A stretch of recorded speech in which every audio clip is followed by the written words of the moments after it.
Okay, good afternoon, everybody, or good morning and good evening, depending on where in the world you are. Welcome, fellow business owners. This is episode number 11 of BusinessPRO TV. I am your host, Alex Glassey. I do not have Stephanie with me today.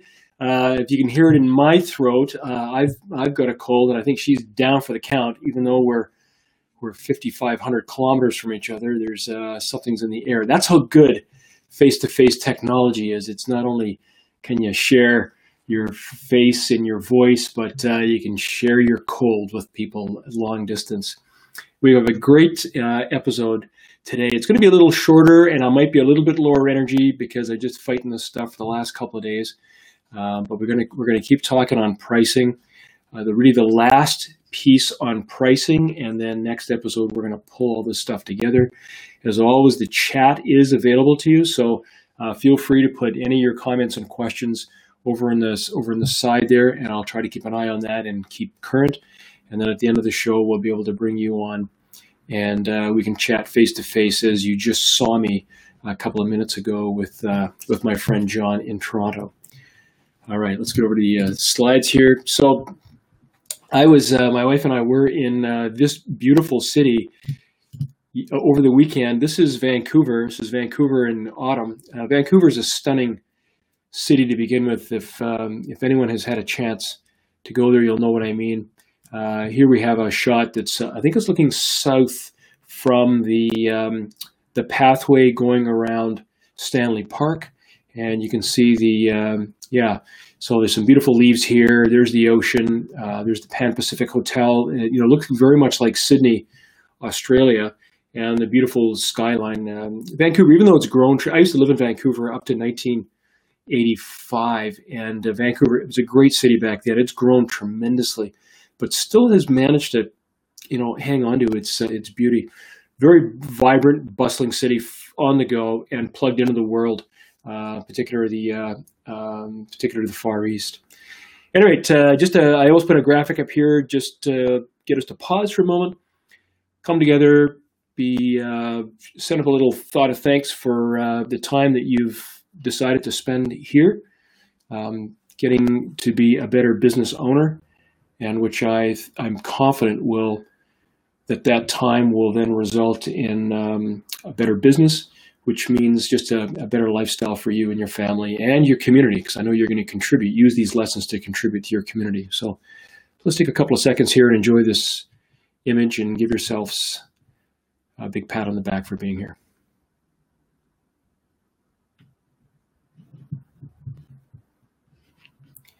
All right, let's get on with it. This is BusinessPRO TV, and you can see us live right now at f2f.live/AlexG.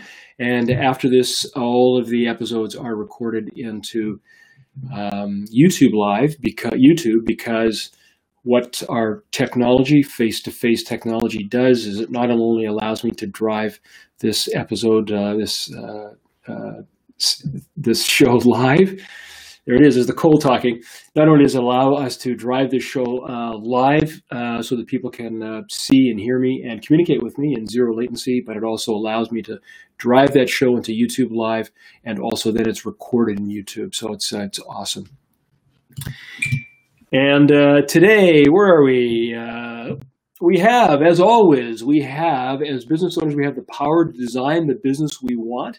We've been talking about pricing for the last 5 episodes because it's absolutely fundamental to what we're on about. We're going to do one more pricing episode today. We're going to talk about value pricing, and then we're going to keep going. Pricing is absolutely critically important, and I'm going to talk about a little case study next time about how someone who has used the episodes here to radically transform her business. So that'll be next time. But just to let you know, again, it's our power and it's our responsibility to create the business that we want. So we're going to talk today about value pricing. But before we get there, a little word from our sponsor. So this is one of the co-founders. This is an image, co-founder Dan Briggs. Recently graduated, well, I guess it's a year now since he's graduated from the engineering school at University of Victoria. And he sent me a couple of shots here to show you guys what's happening, what's coming later on this week, and that is just underneath here. I don't know if you can see it, but just there it is.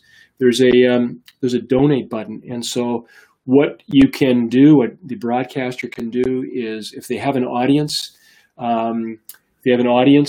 that is willing to support them.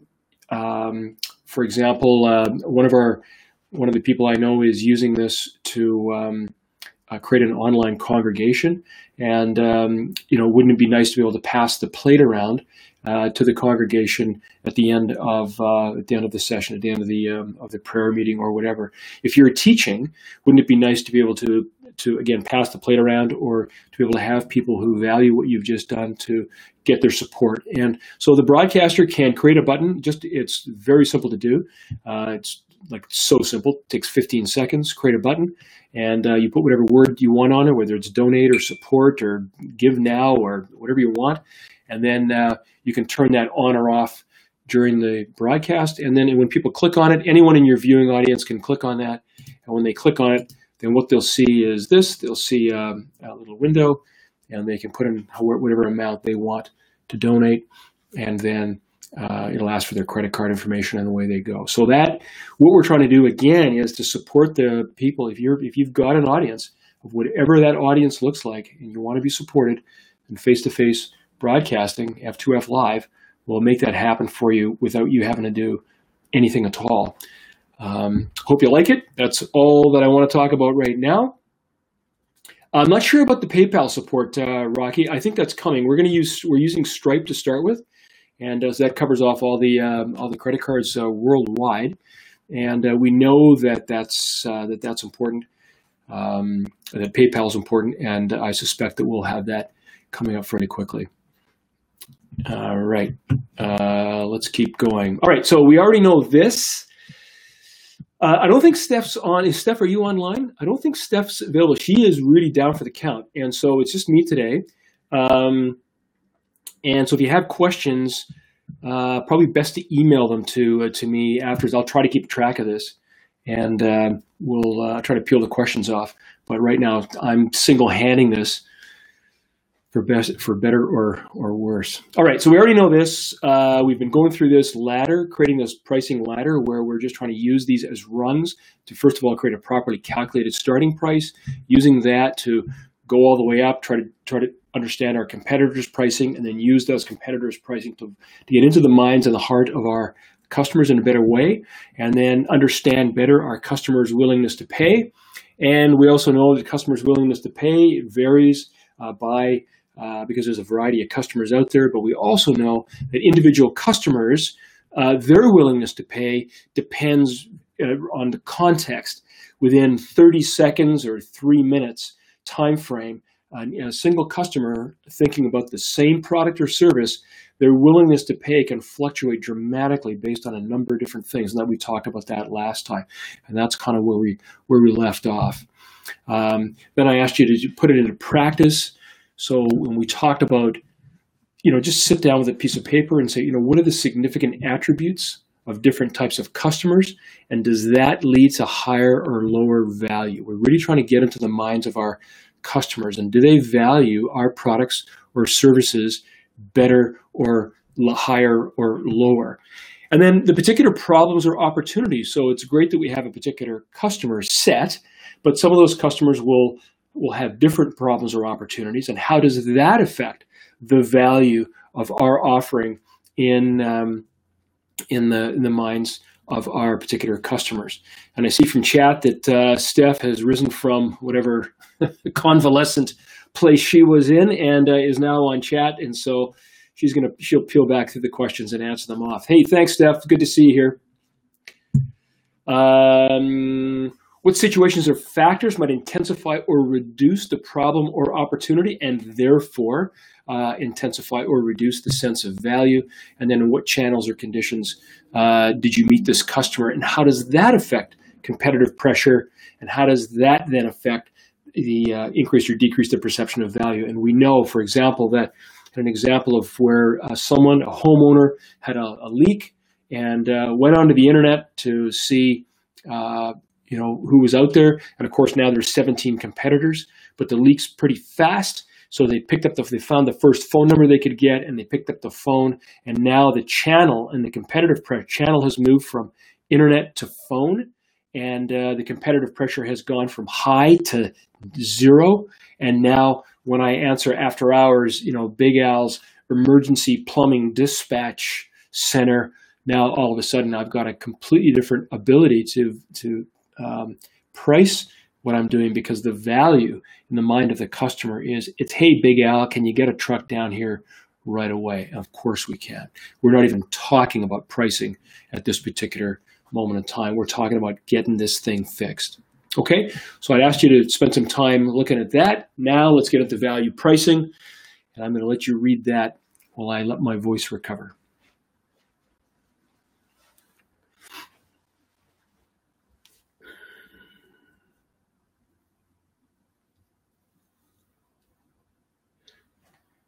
So it's a pricing strategy which sets prices primarily but not exclusively. This is value pricing is it really depends whether you can really take advantage of value pricing. Let me just get my face up here so I can talk to you. I always feel better when I can talk to you. Value pricing, the ability for you to take advantage of value pricing really depends on not so much whether it's a good or a service, although I think that some of the examples, and certainly some of the examples that I'm used to talking about, are more related to the service aspect of things. And you'll see that kind of bias, not even a bias, just where some of my original material came from. You might see that in some of these slides. But really, it is in how far away from a commodity that you can get. If you're a commodity, then it's very difficult to price, to price your things from the perspective of value pricing, from the perspective of the value that's in the mind of the customers. So all the way along, I mean, that's what this entire, all these episodes, BusinessPRO TV has been all about, is trying to get you out of the minds of just, here's what I do, and I'm just like everybody else. I've really tried to get you from thinking about strategy, pricing, all this stuff to differentiate. So the degree to which you can differentiate yourself from the rest of the pack really increases the ability for you to take advantage of value pricing. And I think that and I'll try to pick up give you a commodity example or two, because it is still possible, even when you're dealing with commodities, it is still possible to take some of these rules and wrap them around your commodity items and add in some additional value pricing. Let's keep going. So the value pricing objectives, what is buyer's profit? It's an important one. How cost-based pricing works against us and our customer. Cost-based pricing works against us and our customer. And of course, the opposite, how value-based pricing works for us and our customer. So what I'm trying to do is I'm trying to get you into the point of view of a perspective of going, you know what, it's not just me cranking up the price to take advantage of my customer. Raising my price, increasing my margins allows me to do more things that actually benefit the customer in the medium and the long run. And then other things to consider in value pricing. So that's what we're going to talk about today. Whoops, skipping forward. Okay, so here's our Camry again, 2017 Camry in Canada. And so, what if I were to tell you, and it's of course nonsense, but what if I were to tell you that Toyota now bases the pricing for their Camry based on the weight of the aluminum in the car, right? So the more aluminum that's in this car, the higher the price, and the less aluminum in this car, the lower the price. I mean, it doesn't make sense at all, right? Aluminum is just an input. It's just one of the pieces that goes into this particular car. It's just one of their costs. Toyota surely doesn't value their cars on just the pricing of the nuts and bolts and aluminum and things that go into it, right? So I'm just gonna plant that in your head for the moment. What if Toyota would do that? I'm gonna leave that with you, and we'll come back to it. This is from the first pricing episode we did. I think this is episode 6 of BusinessPRO TV, so 5 episodes ago. And someone in one of my previous courses had said, what my desired outcome for the pricing course from these pricing episodes is to understand the real value of my products and know that I constructed my prices, I love that word, constructed my prices in such a way that I can be transparent about it. And it's a good deal for me as well as for my clients. It's a good deal for me as well as for my clients. I mean, this is marvelous if we're able to do that. So much of what you see out there is, hidden and tucked away, and we're reluctant to do that. But what this person was looking for was the ability to really be fair, really be transparent, and make sure that the dialogue that he or she was having with his or her clients was this openness. That's the ethos that this person wanted to have in her practice. I think it was in her practice and with her clients, right? And so I'm going to put the slide up for a sec. Again, from here to here, again, just to bring us back to this slide, we've come such a long way, right? We've come such a long way. So now let me simplify this, right? We haven't set our price yet. We've been working on trying to figure out kind of where the values are, and we're getting ready to set our price, but we haven't set it yet. So now what I want to do is introduce a new term to you, and it's called buyer's profit. Yep, my mouse is so twitchy. Now, we know that when we set price, let me blow this up for you a little bit. You can see this. We know that when we set our price, in particular when we've calculated our costs properly, that the difference between the price that we set and our product or service cost, that difference, sometimes called gross margin, right, which we're going to set aside for the moment, is actually called the seller's profit. That's the amount of money that I make over and above my direct costs on this particular product. That's called the seller's profit. However, there's another piece here, and that is the difference between this line and the customer's willingness to pay. And that is called the buyer's profit. Now, we already know that the customer's willingness to pay is always higher than the price that they actually pay. Okay, we know that. Why do we know that? Because if the price that they paid was exactly equal to the value that they were going to receive, they wouldn't do it. Like, why would you give somebody a nickel in order to get a nickel back? Why would you give someone $1,000 in order to get $1,000 back? It doesn't make sense. You're simply trading things. And of course, when you factor in some of the opportunity and the transaction costs around it, it actually becomes a waste of time to do something like that. So we know just by definition that the willingness to pay has got to be higher than the price that they actually paid. And that difference is called the buyer's profit. So let's just intellectualize that for a sec. We now know that the buyer is always, when the buyer makes a decision to buy, they, in their own minds, are getting a good deal. Let me say that again. When the buyer makes the decision to buy, we know by theoretically and intellectually, we know that they're getting a good deal in their minds. They're walking away going, I spent this and I got this. Okay, that's really important for us, in particular when we go back to the first episode on pricing, when we are stuck in our, somewhere in here in our own personal ability to raise prices because we're trying not to be unfair to our clients or our customers. We're trying to actually negotiate both sides of the transaction. We're trying to look after our customers as well as trying to look after ourselves. Now, for sure, we want to keep our customers in mind. And I'm not saying that we're out there to screw them or anything like that. But what I am saying is that at the end of the day, the customer is responsible for his or her own decisions. And when the customer makes that decision to pay, to buy from you, you should not be apologetic at all for the price that you have set, because the buyer has decided, has calculated in their own mind.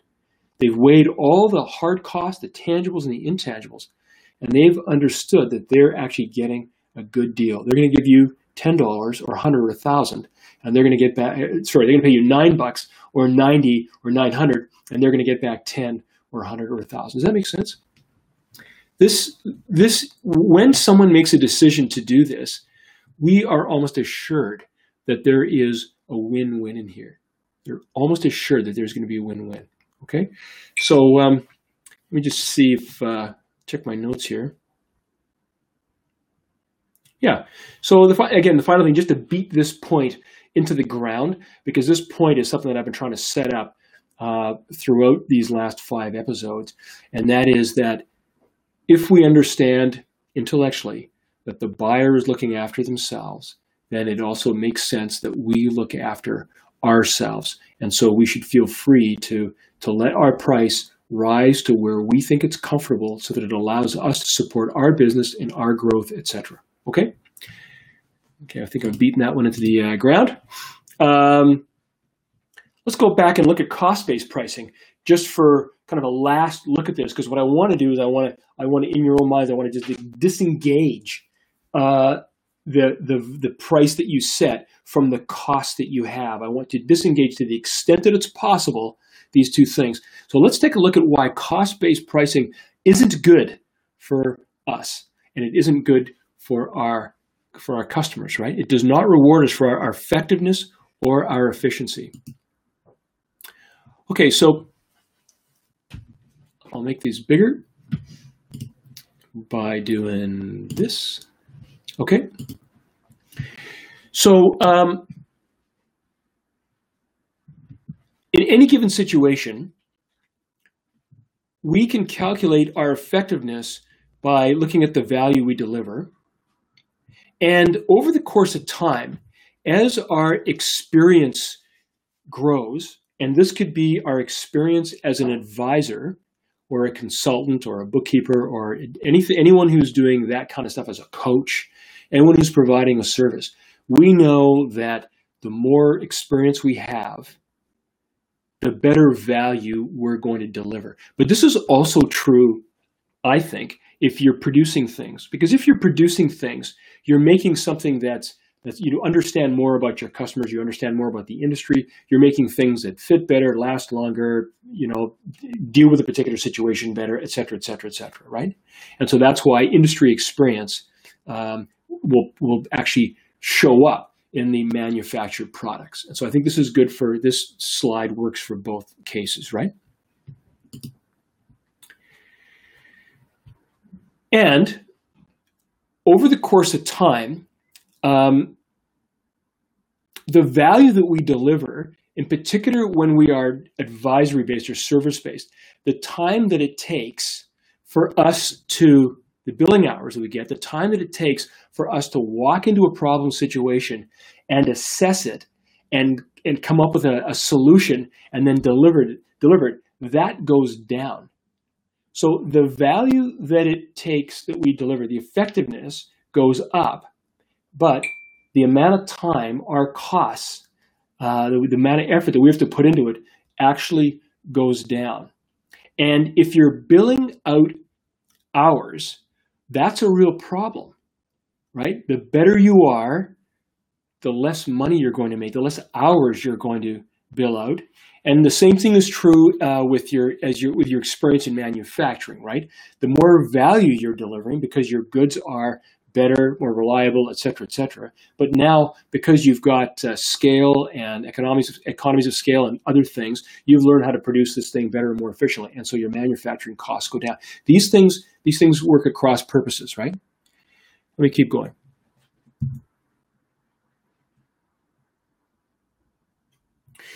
So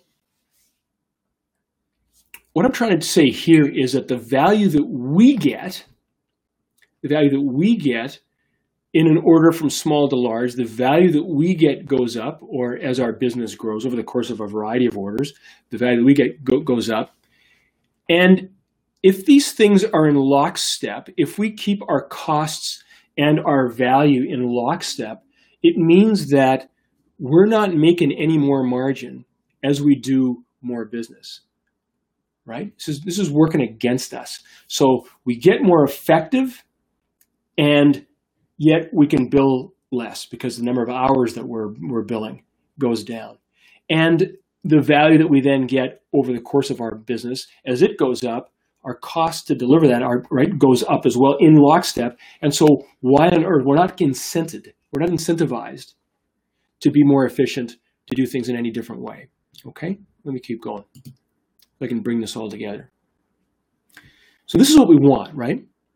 What we want is this arrow right here, is that as we deliver more and more and more value, we want to be able to feel free to get more and more and more efficient.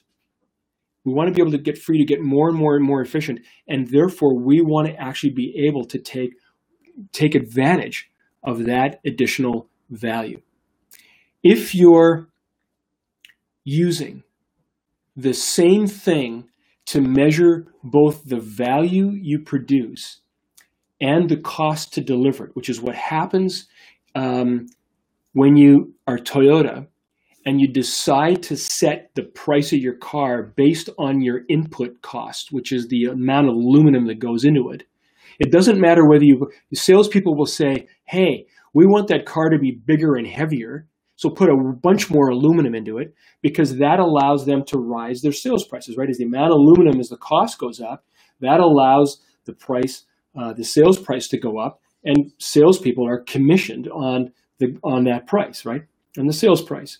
However, the car is getting heavier, more cumbersome to drive. The experience, the customer experience goes down. The gas mileage goes down. Everything's working, right? And so we have this competitive pressure, which is competing pressure, which is got to drag that cost down. But as soon as you do that, then all of a sudden, because our price is in lockstep with our cost, it also causes the price to go down. So nobody's happy. And this is exactly what happens. I'm going to turn this on here for a sec. This is exactly what happens in service-based organizations that use timesheets and bill out by the hour. These things actually collide with each other, and over the course of time, not only does a consultant or an advisor or a bookkeeper become really, really inefficient, lawyers as well, really, really inefficient, but an industry overall becomes really, really, really inefficient, and nobody is very happy.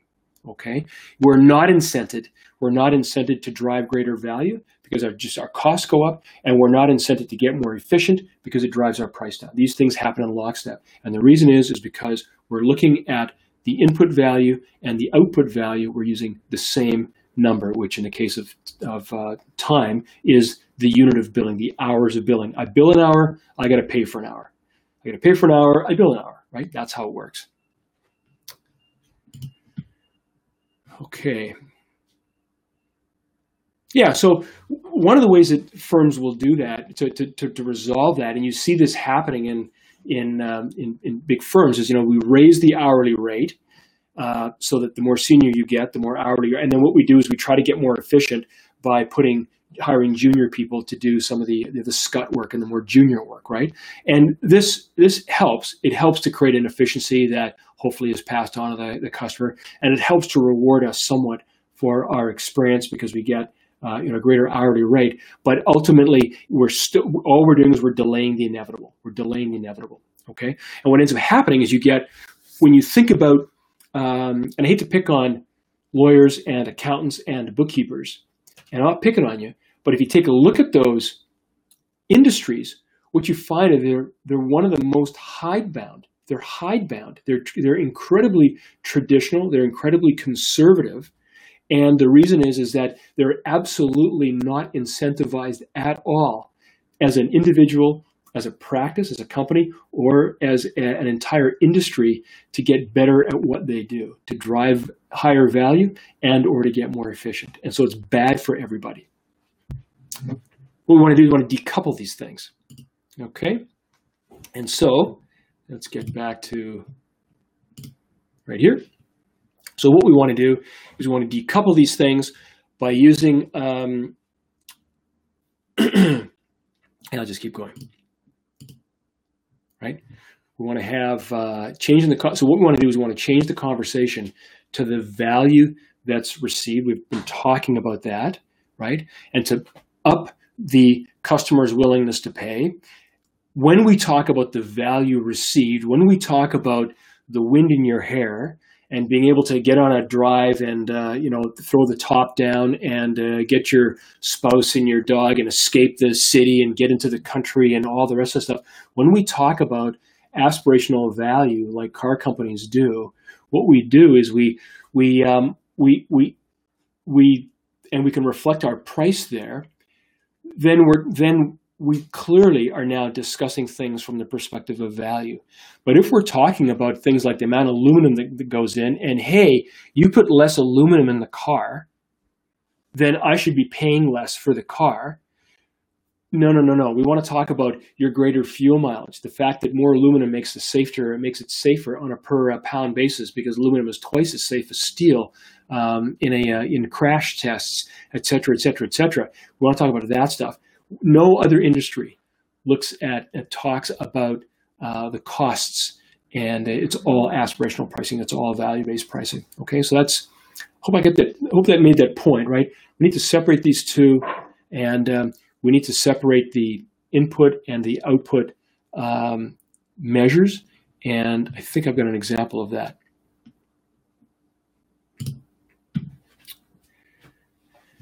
So pricing based on the value received by our customer rewards us for both our effectiveness and our efficiency.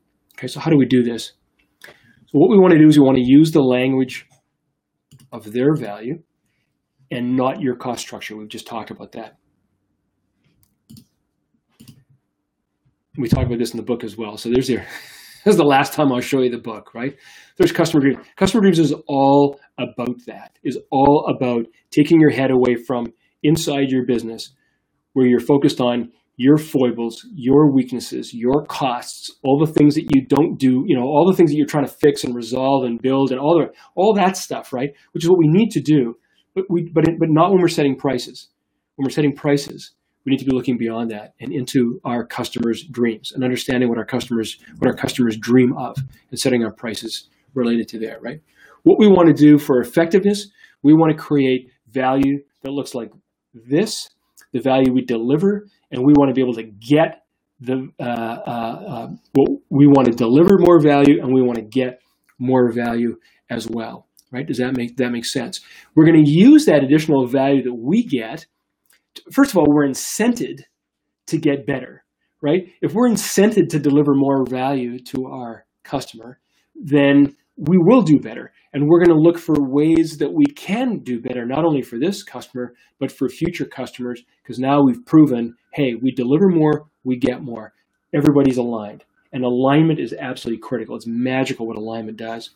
What we'll then do is we'll take that money and we'll invest it in our training, to think deeply about our clients' well-being. If we're building products, we're going to be looking out into the industry to figure out what's coming up from a regulatory basis, from a new materials basis, from a new approach basis. How can we solve the problems even better than what we're doing right now? We can only do that if we know, and we're only incented to do that if we know that when we do that, we'll get more. We also want to be incented, and we are incented, to get more efficient. We want to be more efficient. We want to be able to invest in software, internal systems, so that we can deliver in an advisor's perspective. We want to deliver the same hour, but for less money. We want to deliver more value and for less money. And why shouldn't we want to do that? Why shouldn't we want to do that? Why shouldn't we want to increase that delta between costs and price? Because when we increase the delta between costs and price, it gives us the ability to not only increase the seller's profit, our own profit, but it also gives us the ability to increase the buyer's profit. Imagine that, right?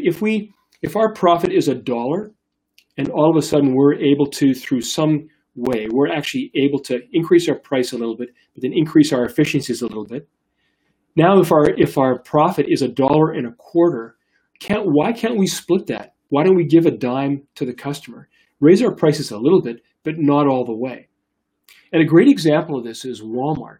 Walmart, as we all know, has built their business on delivering the lowest price. And they do that because their strategic focus is on squeezing prices out. I mean, they are ruthless in squeezing the prices out of every aspect of their supply chain. And there's all kinds of books written about this. And it's interesting, it's super interesting reading some of the ways of how they've done that. But what they haven't done is they haven't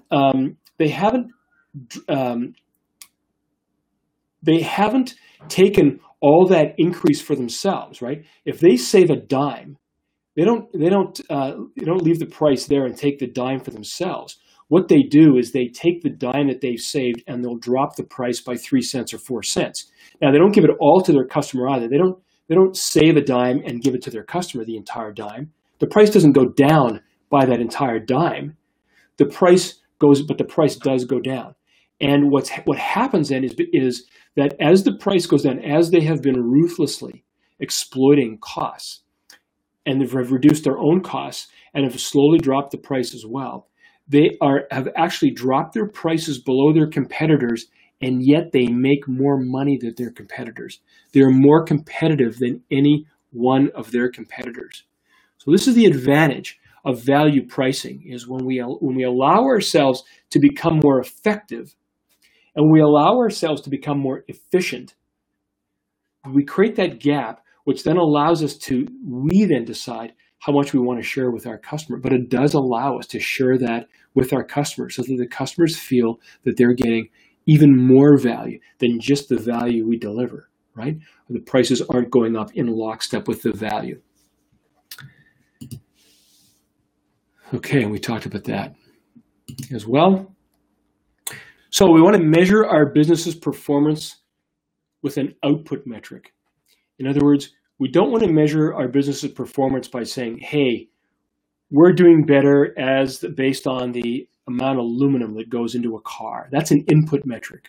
We don't want to measure our business's performance by the number of hours that we deliver, right? So billable hours, utilization rates, the cost of aluminum, the cost of widgets, or production labor, right? It makes no sense to measure the health of our business in the short, medium, or long term by measuring the production hour, the amount of production hours that we put into the price of our. It doesn't make any sense. What we need to do is we need to shift our thinking to revenue or customer satisfaction or gross margin. Now, gross margin is an interesting output metric because it combines both revenue and costs.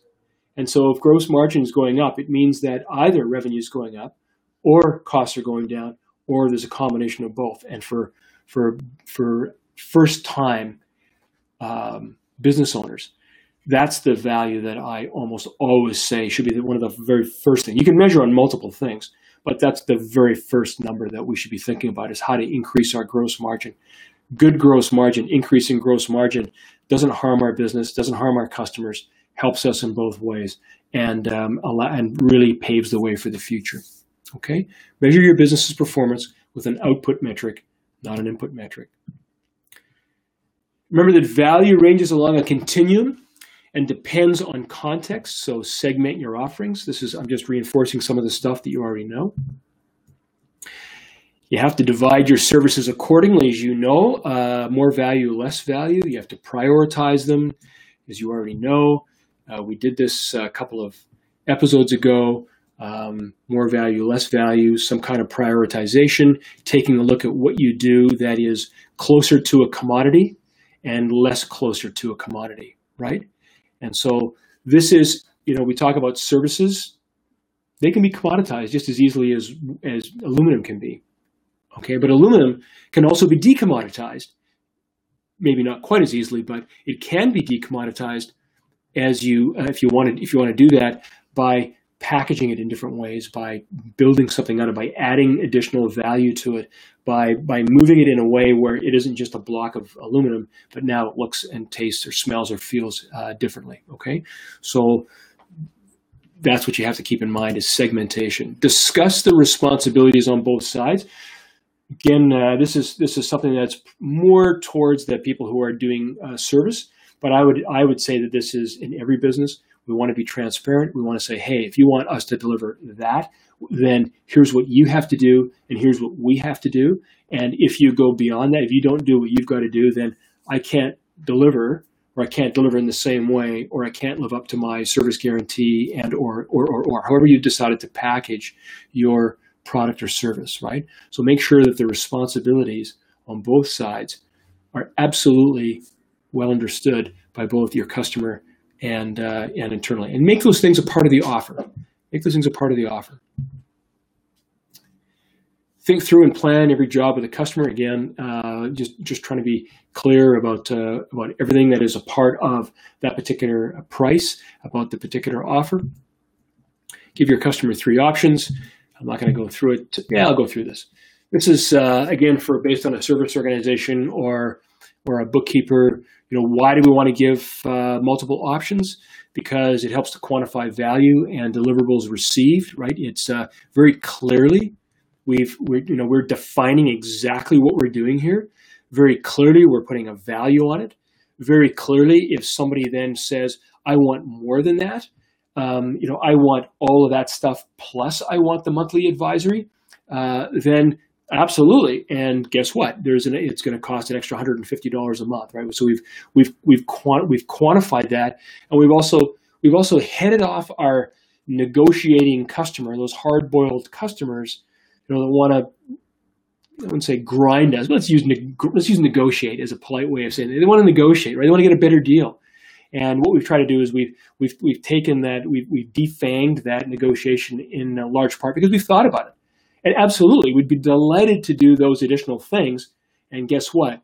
If we're delivering additional value, then we also want to get additional value. Okay, this is the secret, right? We're going to deliver additional value, and we also want to share in that additional value. Okay, and then other options, which again help you look reasonable, and again help you attach the value that's delivered to the value that you get. So if someone wants to get, this is Canadian tax preparation stuff, but for every employee at the end of the year, the employer has to fill out a form and send it off to the government called a T4. So the more employees you have, the more employees you have to deliver. Well, guess what? That's more value to you. You have to do it. It isn't really valuable to the business owner, but you have to do it in order to be in compliance, right? And to keep your employees happy. So you are getting value. Well, guess what? The more value you're getting, the more value you're going to give me. And so, yeah, we can. If you want this and this, awesome. And then if you got 10 employees, you pay us $190. And if you got 1,000 employees, you're going to pay us $19,000, right? Very, very easy to have these discussions when it's well thought out, in black and white, and protects you against scope creep. It helps you to cap stuff. It ladders value. It does all the things that you see when the pricing experts do things. And what someone's done here is they've said, I also want to throw in a money back guarantee, right? We want to also put if you're not happy, we're not happy. By the way, money back guarantee, if you've never used this, I want to tell you a money back guarantee story from my own past when I was a young first time business owner. And we were second business we were in. All of our transactions, most of them were being done on Visa, MasterCard, credit card. And what would happen if the customer wasn't happy, they would call up our hotline and we would try to, help them through it. But at the end of the day, if the customer wasn't happy, my customer support people would say, well, I don't know what to do. And the customer would say, well, you know what? Heck with you. And they would go call their credit card company. And the credit card company always sides with the customer. And we would end up getting what's called a chargeback, which means the money gets taken away from us and we get dinged an extra $25 on top of that. And the chargebacks, they actually penalize us. And you have too many chargebacks and you get penalized in terms of additional rates and everything else. And so we were doing our regular Friday afternoon meeting, and my call center people said to me, hey, Alex, have you thought about a money back guarantee? And so I'm facing 55 people in my call center staff, right? And I'm going, money back guarantee, I'm not giving anyone's money back. Like forget about it. And they said, hey, you're already giving the money back, right? You're getting dinged an extra $25. you're getting, yeah, right, all those negative things I told you about, and the customer is leaving with a bad taste in their mouth, and we just look like every one of those other, online companies where people have to fight and fight and fight in order to get what they had expected, what was promised to them. They didn't get it, right? So I thought about that, and it took a lot of convincing. It's about 15 years ago when I was much younger and not nearly as smart as I am now. And finally we said, okay, let's experiment with it. Well, the first thing that happens is that a money-back guarantee means that as soon as a customer phones up and says, hey, I want my money back, my call center staff could immediately say, Mrs. Smith or Mr. Smith, we'd be delighted to give you your money back. But let me hear what your problem is we just want to understand it, right? So immediately what's happened is that the customer would just, their expectation of having to fight in order to get their money back has just totally vanished. Now we're into a discussion, and it's only in a discussion where you can actually solve the problem. And the amount of money back that we had to give, our chargebacks dropped from whatever it was, 4% down to under 0.5%. And the number of cases where we actually gave back the money was virtually nothing. Why? Because just by offering it, it allowed our customers to lay down their weapons and allowed us and my call center staff to not have to be defensive. And it allows us to have a fulsome engagement. And oftentimes we're able to just reship or do whatever, solve the particular problem, right? So I'm a huge fan of money back guarantees. And whenever I see, and when I was as an advisor, I had a money back guarantee like 15 years ago when I started to do consulting. I had a money back guarantee, and it was totally differentiated me from any of the other consultants or advisors at the particular time. And you know what? It's right in my contract, and it was never ever executed ever, right? Because you're open to discussions, right?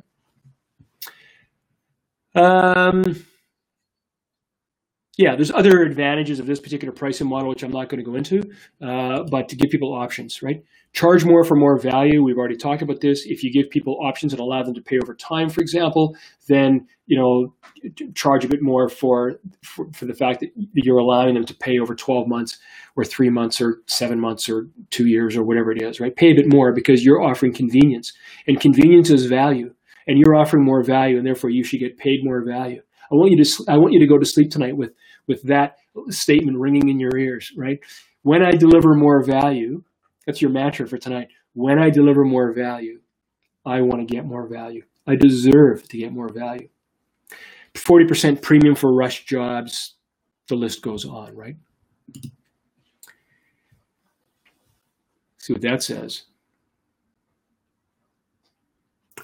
Right, so this goes back to the costing web spreadsheet, right? I don't want to go into this at all. You've already done this with the costing web spreadsheet, and so you've done this to make sure your floor price is solid and remind yourself of the value that the client is getting. Yeah. Okay, so just a reminder. And finally, this takes time. This does not happen overnight. And this is a prelude to what we're going to do on Thursday, because I have given you a ton of things to think about, not only in this lesson and the previous 5 lessons on pricing, but also in the previous 5 lessons to that. And this doesn't happen overnight. It can't happen overnight because you have a relationship with your market. You have a relationship with your customers that look like this. And if you all of a sudden change something, then it's going to shock the market. It will surprise your customers, and people will not know what's going on, and they're going to pause. Right? It will also take you time. It will take you time to internalize some of these thinking. Going from that confidence from 5 lessons ago to now value pricing.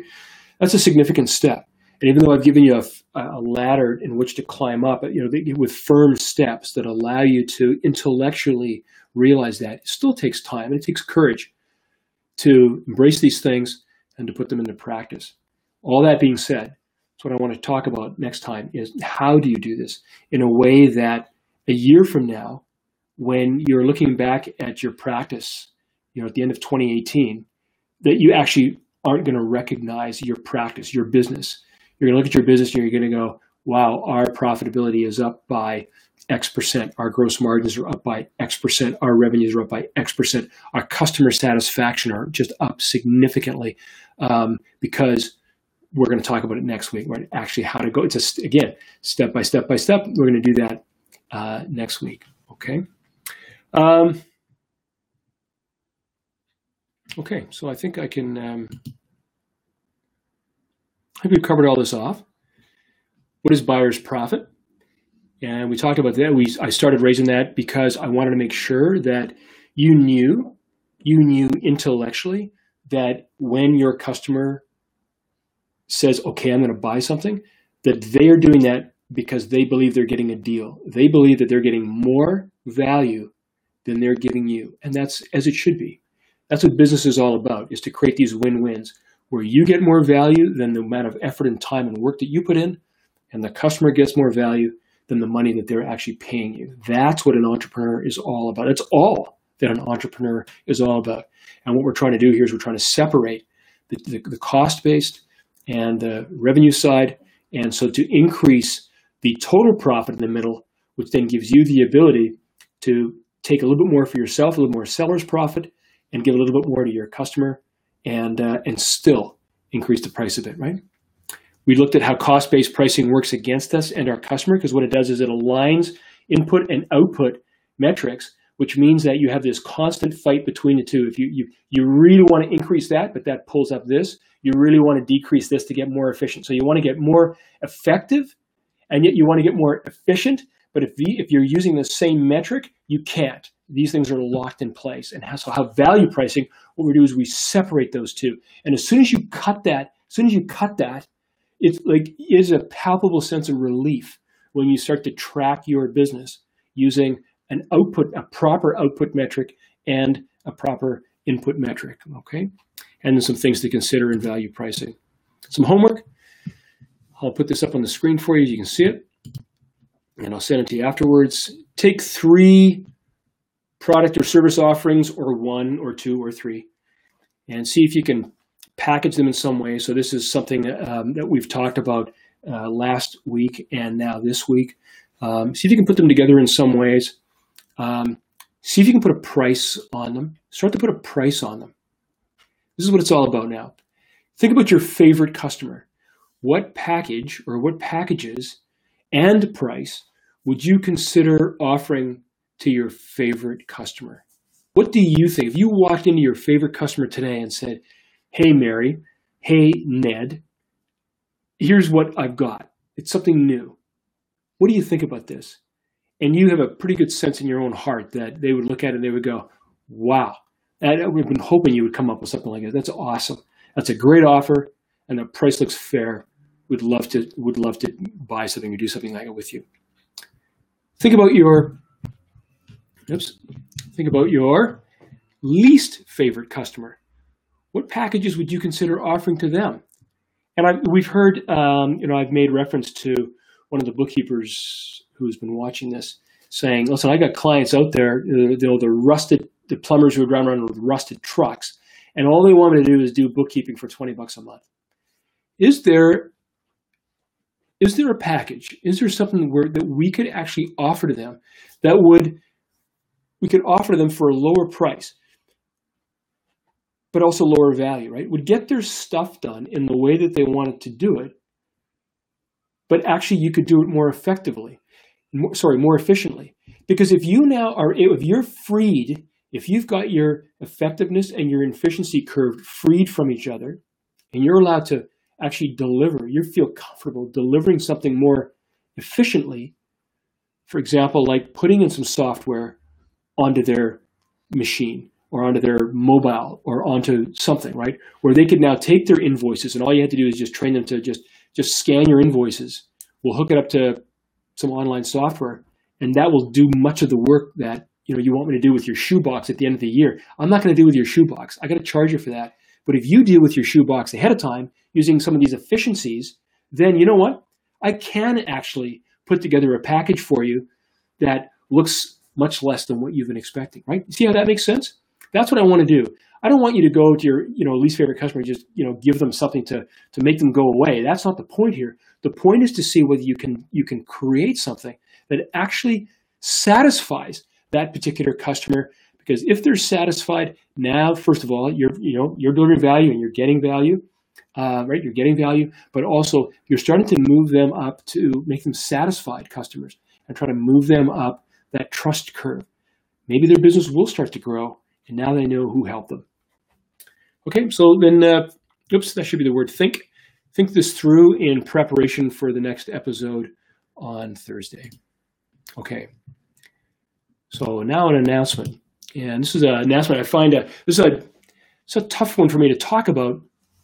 We talked about a couple of weeks ago about people were interested in group sessions, and Steph and we're trying to find a time and to be able to do that. At the same time, I've heard from more than several people who have said, love the content.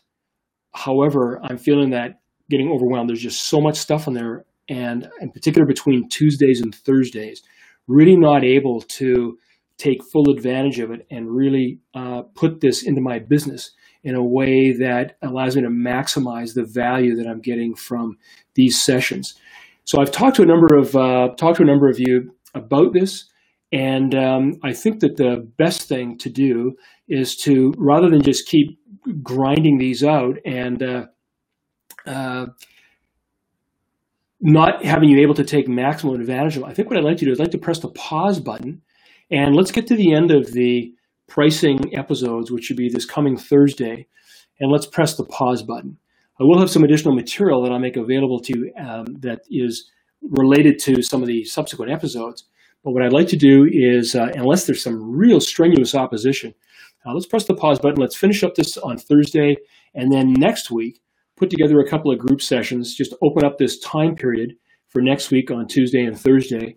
And if anyone wants to come in and just talk about their particular business, we'll set aside the time, and we'll do that either with one-on-ones if you want to book some time, or we'll do it as a general session so that other people can see.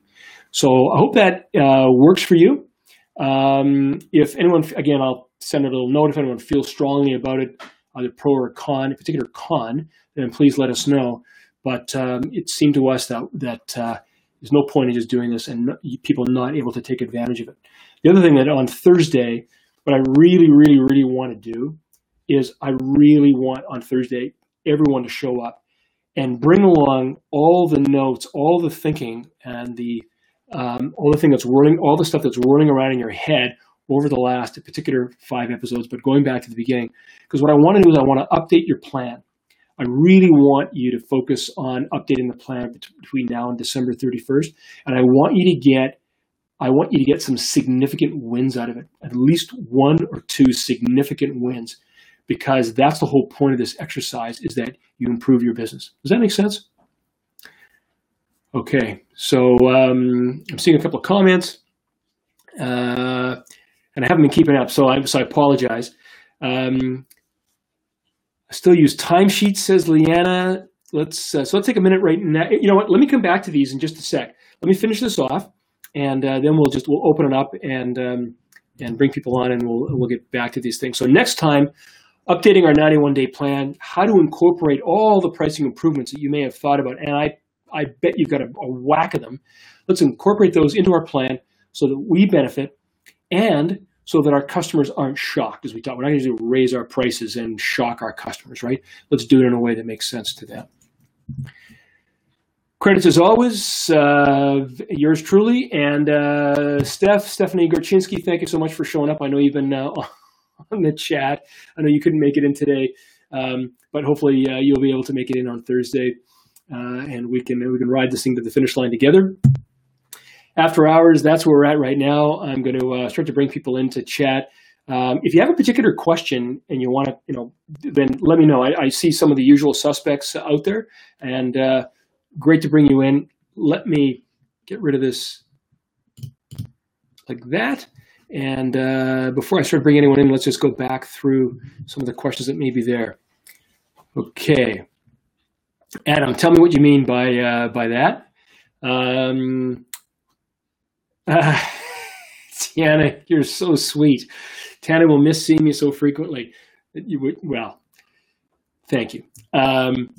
Someone has been on. Yes, absolutely, Adam. It leaves you out. I think everyone who's in the queue is. See, here's the thing. We've already got all the usual suspects, right? We've got all the people that have already been on, and I'm happy to bring people on. But if you haven't had a chance to try out face to face as just a participant, then here's an opportunity to see what it looks like.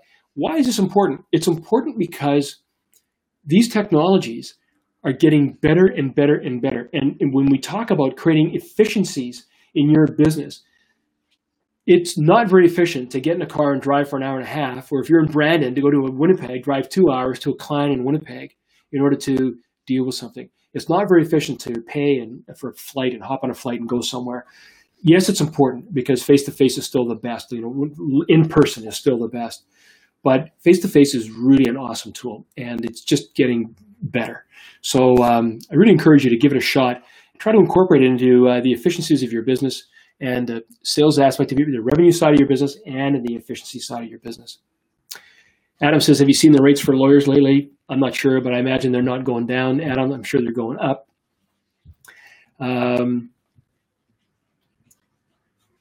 Let me just see what we got here. Adobe doubles their price when you pay monthly. Adobe doubles their price when you pay monthly. Yeah. So that's what John says. What John is saying is, Adobe, you can buy it like this for, let's say, $1,200. But if you're going to buy it monthly over 12 months, then they'll double it to $200 a month. So what they're doing is they're allowing you the convenience and the reduced perception of risk to get into the package for only $200 a month, but they're going to charge you double. So they're actually, what's the word I used? Just went out of my head. Actually, they're telling you what they prefer. Go this way if you want. We prefer the money up front, right? So, okay, Brandon Bookkeeper, see you again. What other questions are there? Yeah, let's bring in some of the, Brenda, I haven't heard from you. So John, I heard from you already. We'll bring you in last. So Brenda, where are you? You're up in the Yukon somewhere. Northwest Territories. Well, you fly around. You have this adventurous lifestyle. I'm stuck in Victoria. You're flying around to all these great northern spots. So you're at NWT today? Is one of the things. Yes, I'm in Fort Smith, but I'm leaving tomorrow. We're going on a road trip right to Edmonton and Calgary. Oh, awesome. Yes, truck is full of product and we're all ready. Having pricing anxiety, but I'm working through that. Well, and so first of all, we'll come to the pricing anxiety in a second, but how do you get, is it a winter road? No, it's not a winter road from Fort Smith to Edmonton? It's a regular highway actually, but I've got to go north before I can go south. Yeah, because you have to go, is it around the lake or how do you do it? Yeah, you go, well, no, you don't go around the lake, but you go up and to Hay River, which is Great Slave Lake, and then back down. That's just how the Fort Smith is actually the end of the road. End of the line. Yes. Yeah. Hey, it's great to see your face with it. This connection you got is awesome. Yeah. Thank you. Yeah. No, you're looking good. So, and how long of a drive is that? That's quite a ways, right? It's going to take us 3 days, and it's about 1,600 kilometers. Wow. And that's 1,000 miles for those of you who still use miles. Yeah. It's going to be quite a trip. It's my season because it's starting to be cold up here, and we just have been building product, and now we have all our packages, everything ready to go, and I'm ready with my sales pitch and have all the boutiques and the stores that I think might be interested. So yeah, going to give it a go. That's awesome. And tell me about your pricing anxiety. Where is that coming from? Well, I waffle, I must say. And I find myself asking people that have no answers for me. I guess part of it is that I recognize that my profit margin is high. And so that makes me feel almost guilty. And there's some things that increased it because I'm working with the types of furs that I'm getting are higher quality, so they're more expensive. Yep. But at the same time, I'm pretty comfortable. And now that I have my production together, I see, things are going really great. And I just wonder, I just think that I want people to have it. I want people to have it, and therefore I wonder if I'm pricing some people out of it. And so tell us the various prices of your product. Is it just one $5 from where to where? From basically $34.99 to $39.99. So 35 and 40 for the small sizes, and then I went from 40 to 45 for the large sizes. Right. To accommodate that a little bit, I actually increased the size of the product slightly because I can do that.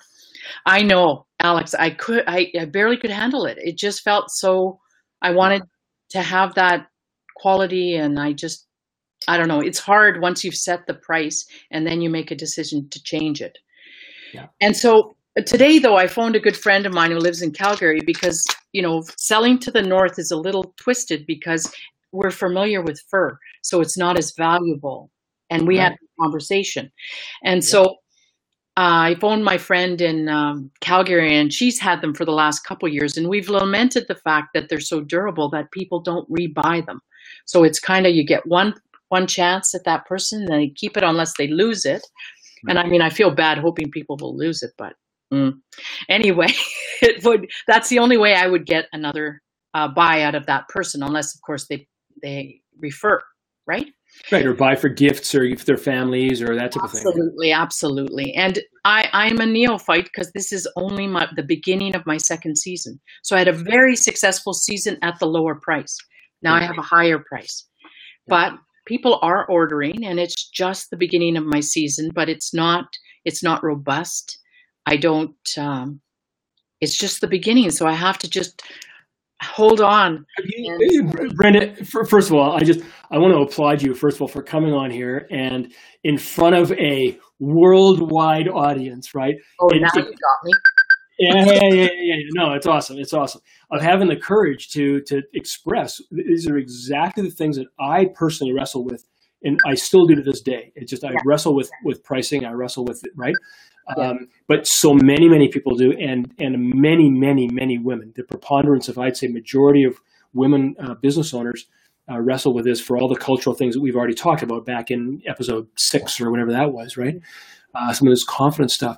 But let me ask you this: did you? And by the way, and having received a sample of your products and knowing a bit about it, and also having a sense of, as you said, as you go south from the 56 and 55, right? As you go south on the parallels of latitude, that people perceive fur as being more valuable, as having a higher value. That I would be taking your products, I'd be doubling the price. Like I'd be just going. I'm going into a market if you come down to Vancouver, go to Granville Island and just see some of the products that are there and see the prices, and it's like OMG. People are coming from all around the world into this city, and they cannot get. Where else are they going to get a piece of, beaver or whatever the furs that you're using are, right? And you're hunting. I mean, it's legitimate hunting. It's well-treated animals, the whole thing, right? Mm-hmm.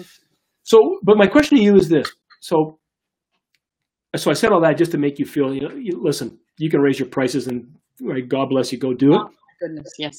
But did you go through the whole pricing methodology? Like, did you look at your cost? Did you think about your future? Did you think about your expansion? And could you think you could raise your prices even more? I haven't entertained that idea. I'm barely comfortable where I am. Okay. But I have to say, I did in the last week come up with a new product, and actually a head warmer. Now I have to price this, and nobody's seen any other price on it. So what I ended up doing from your pricing thing was to come up with my price, which gave me that confidence to say, oh my goodness, I am going to make money here. It's just that I haven't got out there. So I know that. And then when I had to sit down and price, I had sort of come up with a price per square inch of fur. Okay? Yeah. So, and this is different because it's a larger piece. And because beavers are wild, it takes a little bit on the pelt to actually to get the pieces that aren't damaged. So it's more valuable per square inch? That's right. That's right. Yeah. More simplistic to make, but you don't really see that, right? But it is, but that's just to my advantage, I guess. But one of the things... Your efficiency, right? That's your efficiency curve, right? That's right. And I heard you when you said that. Oh, good. I absolutely heard that. But one of the things I decided that, okay, so with my foot warmers and my hand warmers, the largest being $45, I'm actually going to go to $49.50. And so that is, I'm going to sit there. Good. As uncomfortable. It's not that uncomfortable anymore, but it's uncomfortable. Good. Well, and you saw my point number 9, right? Mm-hmm. This takes time. Rome wasn't built in a day. And it takes time because not only do we have to get onto the marketplace and prepare the marketplace and make sure it's ready and all the rest of the stuff, but we have to prepare ourselves, and we have to get used to. Russell, if you got an idea, you just fire it in there.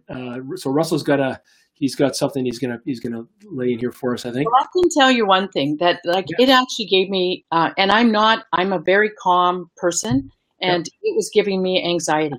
It actually was, because I would wake up and I would think, is this the right thing to do? And I think, would people that are buying it, that have bought it before, how would they feel when they go and now it's more, when they want to buy more? You think of all these things. Yeah. Luckily, it's my first year, so I haven't got that many customers that may, it might not be small. Well, you know what, and so what I'd like you to do is, how long are you away on your road trip? We're going, it'll be 10 days, 2 trade shows, which is very exciting, and just stores along the way. And it also gives me an opportunity to have my shop run without me, because, that's kind of a goal. Well, I want to hear with your new pricing. I really, you and I are overdue for a checkup anyway. So when you're back, let's make sure that we plan to spend some time together. And I'd love to hear how it went as you talk to the retailers. And quite frankly, I think the retailers they're not going to mind. As you raise your price, they're happy because they're making more margin, right? They're at 40 points or whatever is increased. So I'm going to bring Russell in, Brendan, because he said he's got something. He's got a suggestion for you. And so, Russell, if you're ready, we're going to drag you in here right now. And I can't remember where Russell was. I think he's somewhere in Australia. How fun is that? Goodness knows that. I mean, they've got tons of fur-bearing animals down in Australia. It's Melbourne, right, Russell? Oh, hang on. He's having trouble. There he is. No, we're not able to hear you, Russell. You're muted. No, he's just killed him. He was muted. Say again? No, can't hear you. Can you hear him, Brendan? Not at all, but I really love to hear that Australian accent. Yeah, I know, me too. Well, we have another Australian on the line. But are you using Chrome, Russell? And you've pressed the mute button, so unclick the mic button. There's a mic button down below. And you see how you're muted? No, I think we're going to have trouble with that guy. You know what? He had the answer. He had the answer. No, can't hear you. Yeah. Are you using Chrome? Yes? Yeah. Yeah, no, he's having some trouble. No. Yeah, having trouble. Sorry, Russell. I'm going to have to pull you out. But if you want to send me, I can connect you guys so you can just shoot your thoughts over to Brenda. How does that work? Okay. Awesome. All right. But we have someone else from Australia. I know Adam always has a good idea, so why don't we bring him in and we'll see what he has to say. And I think Adam is in Sydney. I'm in Sydney. Yeah. G'day, mate. G'day. Is that do you really? Is that Australians? Do they really greet each other with a g'day, mate? I don't know. Yeah, some do, some don't. I suppose it just depends. Depends where people are from. I do. So I don't just like instantly give myself away as a tourist or a Canadian or something like that by saying that. Oh yeah, people who can't really say it do. Yeah. Got it. How are things down where you are? Yeah, pretty good. I was interested in when you grab other people and put them on, because it's good to hear their stories, I think. Yeah. And were you I was just wondering, Brenda, were you worried? Did you have pricing anxiety because you had a bucket load of stock that you're trying to figure out whether you were going to be able to shift it as well? No, that was right. I'm patient and I have a bit of wiggle room, but so it's really personal. It's just, Yeah, right. yeah. Yeah. Okay. All right. No, that's good. I think it's fun selling a product as opposed to a service sometimes. I think that you get to play with it in different ways than what you do with the service. One of the questions I had that I asked earlier was, Alex, do you increase your price? I call it the chisel, right? When you put a price out there and the buyer chisels the price away on you, right? Yeah. Do you increase the price on service because you know that a buyer will typically haggle with you, and you'll end up with a price that you go, it's. Yeah, I moved it completely away. Like I used to be, an hour, consultant and bill hourly, and I moved away from that years ago, and went into packaging my my services. So what this means though is that from an advisory perspective, I spend way more time up front, really understanding what the needs of the customers are, or the client, and then putting together a package that really, is designed to meet the deliverables, the outcome of that particular client. And then I'll always give at least 2 options or 3 options, right? So that there's the discussion is all about those 3 things. I have never had someone come along and say, "Oh, I want option 1, but I wanted it less money." It's embarrassing now for you. You put the embarrassment option goes back to the client. Now they're embarrassed to chisel, right? They'll say, "No, I can't afford that, but I will use this," right? Yeah, right. I did have one client that, and this is a guy I really liked and a project that I really, really believed in. And after a couple of months of he was really locked into this, I'm only going to pay you by the hour thing. And I want to see your timesheets, and I want to see, and because I knew this guy for a while, and because I wanted to move his project forward, all these human things that had nothing to do with business, I finally agreed to it. And the whole thing was, there was this tension almost from the very beginning. Well, I felt it. I could not deliver my best, and so I mean, even though I did, but you felt that I'm going to deliver my best, but I'm not going to get paid for it. And then to submit the invoice, and it's where's your timesheets, and did you really work 3.5 hours on Tuesday the 14th of September? It was, and it ended up, the engagement actually ended up going badly, not because the deliverables weren't there, and not because we weren't meeting things, but because there was this tension at the heart of the business relationship that didn't work. And I don't know if anyone else is out there, like there's still people watching who are advisors or out. If you have this feeling, let us know, because did you feel that, Adam, when you do work like this? Yeah, it was interesting because I was doing some consulting alongside another chap who was working on a project, and quite an interesting chat. And we got talking about books that he reads, right? Yep. And he said, he reads all sorts of different sorts of books, and he said, look, what I've come to realize that everybody's reality is their own. There's no one reality. It's everyone has their own different reality. So I said, if you end up building a connection to someone else's reality, right, you're always going to lose, right? Because they're always going to look at it. And I thought, geez, I wish I got that little bit of insight several years earlier. And he said, just make sure you've got a functional relationship as opposed to an emotional relationship to what you're doing. And I thought, wow, that's. He said the work won't love you back. Yeah. Those things always have to be in alignment. You like the person, you love the person, and all the rest of the stuff. But ultimately, the business has got to be value. Both of you have to be winning, and if you're not winning, the relationship, just like any other relationship, someone's going to feel bad, and the relationship is going to go south. And for all kinds of reasons, which we've tried to talk about. But good. What else? What other advice or wisdom you want to give us, or questions, or? Look, I can't give it all away on the first, in 1 week, can I? I need to drip it out. I'm not that wise. Hey, are you using face-to-face yet with your own client stuff? No, not yet. I'm looking at doing it. I've seen in the last 2 weeks not now, but in the middle when you were doing the course, the lag was very different to what it is now. So it sort of seems to come in waves. But when we're talking now, it's really sharp and crisp. But before that, it was it froze. So I changed internet connections. It didn't make a difference. So yeah, maybe there's a lot of people using it. Maybe it's becoming, maybe it's in busy times. This is still the original beta 1 product that we're running, which is now 4 or 5 months old. And when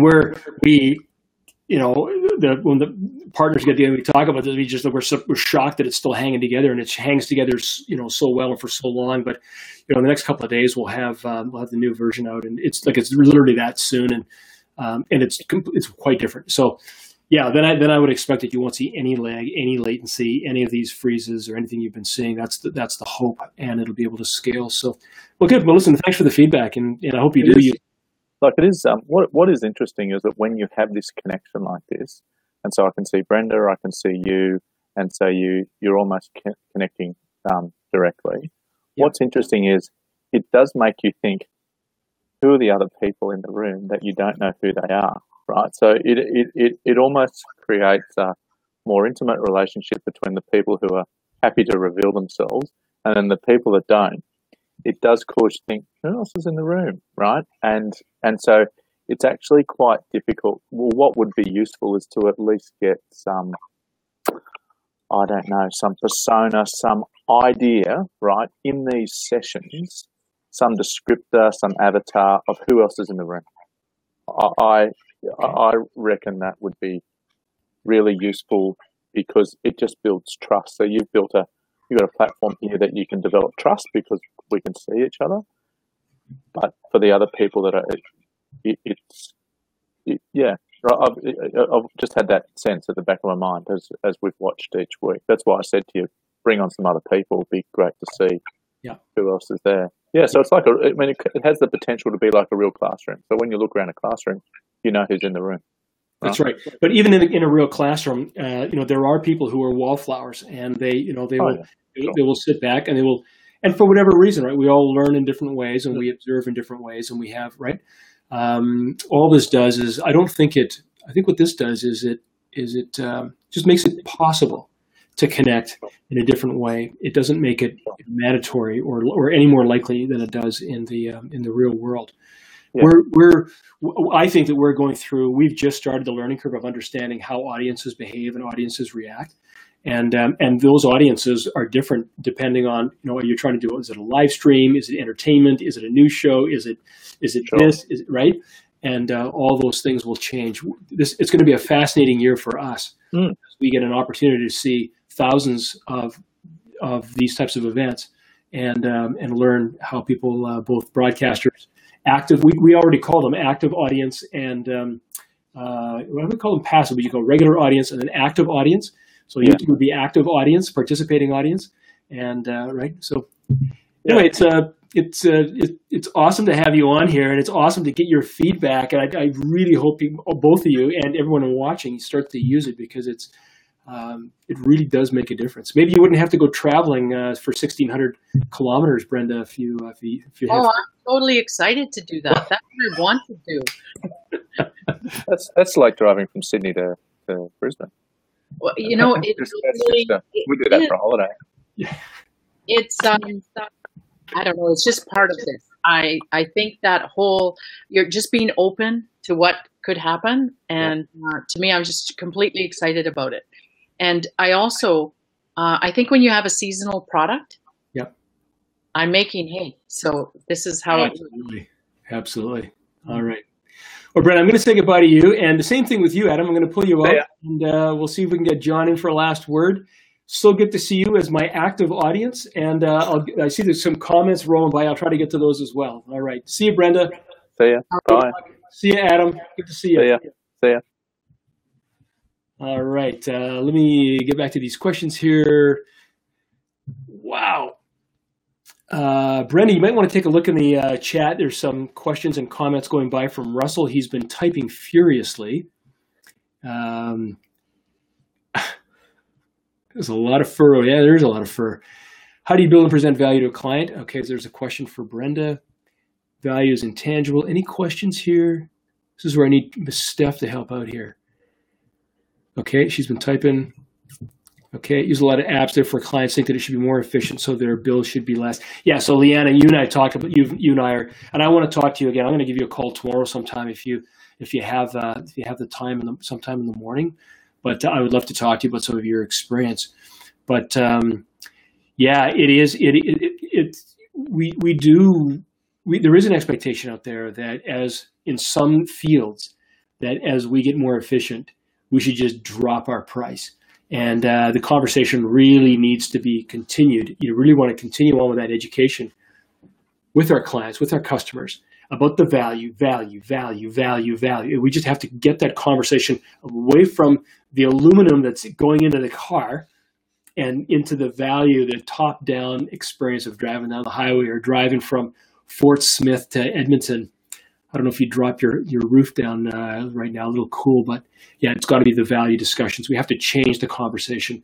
Otherwise, and choose the clients and the customers that we want to work with, right? Those who recognize the value and are willing to embrace that, and those who are just never going to do that. And sometimes we have to leave those clients behind, as I think you've already made some of those decisions. Okay, so okay, John, go see if Russell, see if it works. Do you want to try again? No, I think you're still having trouble. No. Sorry, dude. You know what? Let's. And Russell, you and I scheduled a call. You and I were going to talk later on this week sometime, right? So I don't think we have got a time teed up, but let's do that, and let's use the beta 2 version, and because I think you'll like that. I think it'll work for you better. All right. See you later in the week. All right. And last word goes to John, unless someone else wants to pop in here. I think it's really interesting when you talk about pricing and value. Internet is a great place to look at where's the threshold. In the early days of internet, when it was dial-up, the market hit a threshold at $19.95 unlimited access.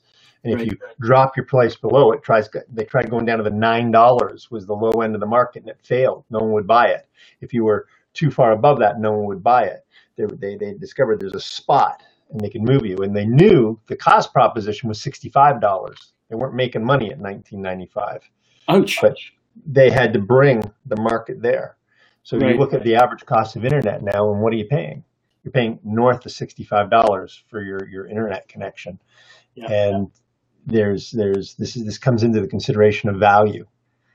But I also get more than 2,400 bits per second on. Yeah, it's true too. But at the time when you're on a 1,200 baud modem, we thought that was the bee's knees, and these were the pain thresholds that we were dealing with, where people had it, and video conferencing was the same thing. At certain price points, people just didn't consume it. At other price points, they consume it, and then when it becomes indispensable, the price point changes again.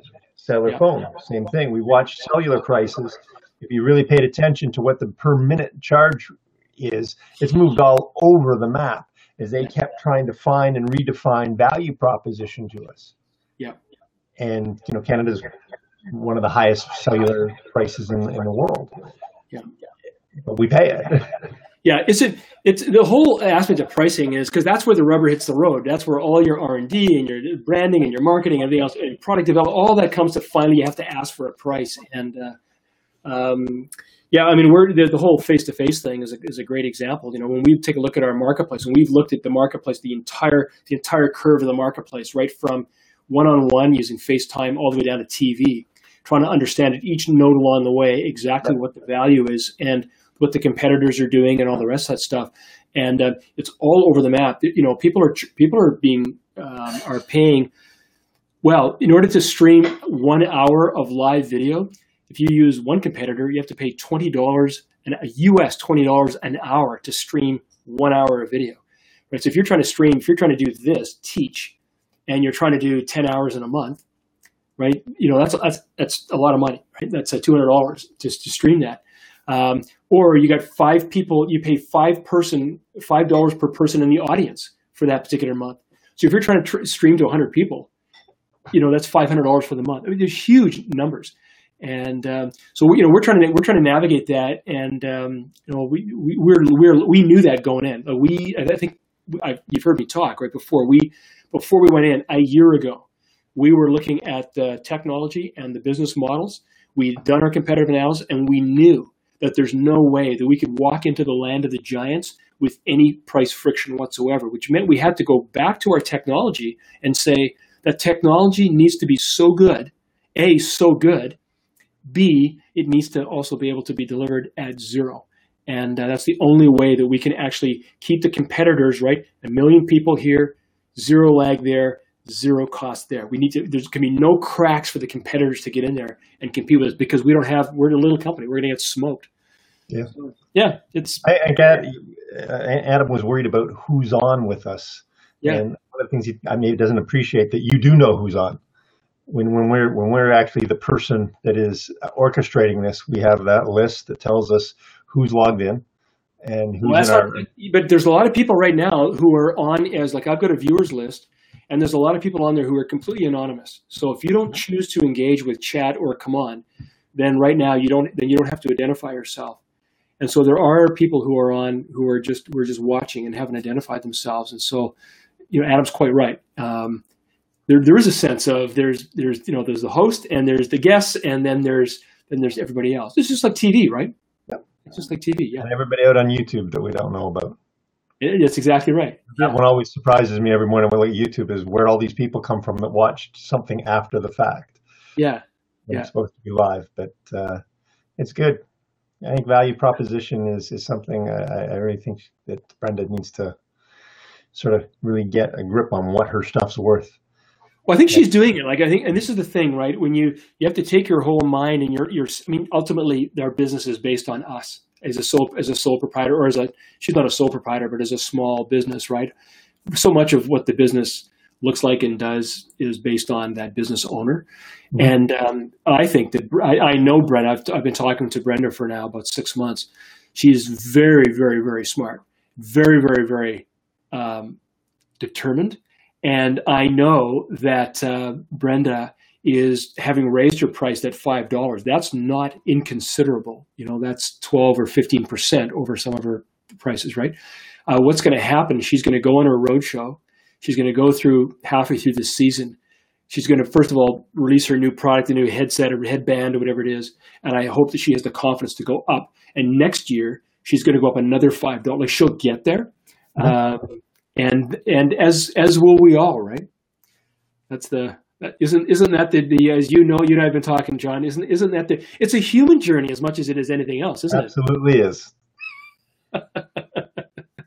And not always without some pain. Yeah, exactly.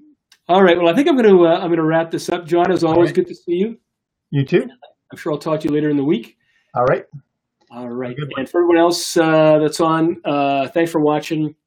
And repeats as usual over in YouTube. And I will see you Thursday afternoon at 5:00 p.m. Alex Glassey signing off. See you then.